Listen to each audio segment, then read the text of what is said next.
South Africa emerged from a turbulent history. For centuries, its strategic location and wealth of natural resources have made it a keenly contested prize. But the rugged landscape and fiercely independent inhabitants conspire to thwart the ambitions of great colonial powers who arrived, arose, and fell here. The first inhabitants of southern Africa were the direct descendants of our earliest human ancestors. The San hunter-gatherers lived a nomadic lifestyle, following the seasonal migration of ungulates and the sweeping rains across the landscape.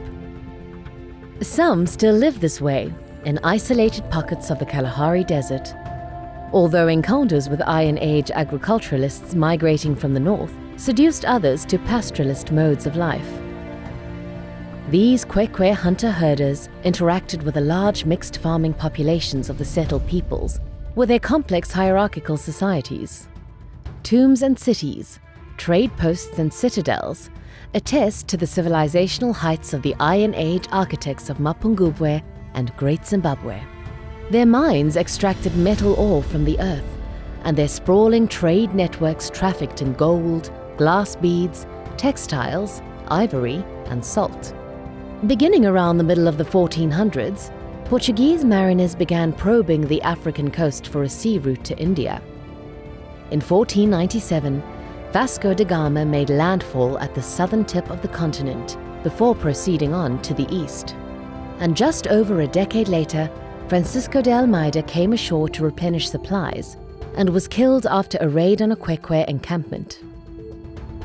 The Dutch East India Company was cautious to set foot at the Cape of Good Hope, but were persuaded by the need for a re-watering point. In 1652, a refreshment station was established where the slopes of Table Mountain plunge into the sea. At first, the Dutch had better dealings with the Khoikhoi than did the Portuguese. The herders traded sheep and cattle, and guides led the Dutch on expeditions into the interior. But relations soon soured when it became clear that the Dutch were here to stay. Company men were released from their contracts and granted land on which to farm, and the colonization of the Cape had begun. At the end of the 18th century, the colony changed hands rapidly. The British invaded, won, and only a few years later invaded again to seize the strategic Cape in the Napoleonic Wars. Under its new management, the colony functioned much as it had before. But the growing colony and spread of frontiersmen caused problems for the British. Colonists were coming into conflict with the Amaxhosa mixed farmers in what is now the Eastern Cape. More English colonists, including a large influx known as the 1820 settlers, were brought in to act as a buffer, but increasing Anglicization caused an exodus of the Dutch-descended Boers, who migrated en masse into an interior destabilized by various warring Nguni and Basotho kingdoms.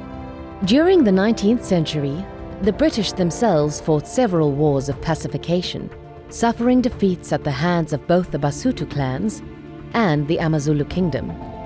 The latter at the Battle of Isandlwana, one of the worst defeats in any colonial war.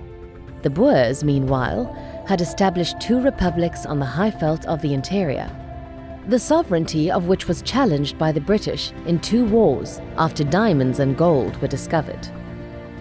The Crown lost the first, but defeated the Boers in the second, the most expensive colonial war in British history.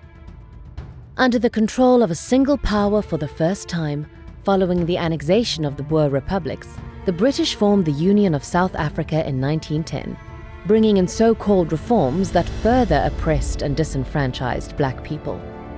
It took a further 5 decades of British colonial rule before South Africa gained autonomy from the empire and became a republic in 1961 under the apartheid regime. The following 3 decades of discrimination and violence against the country's black majority were what some have called internal colonization, which finally collapsed when the era of democracy dawned in 1994. Only with the adoption in 1996 of the Constitution were black people finally acknowledged as citizens. South Africa has arguably one of the most complex histories of colonization in the world. Nevertheless, centuries of struggle have extricated her from the enmeshed gears of history to create the diverse nation we celebrate today.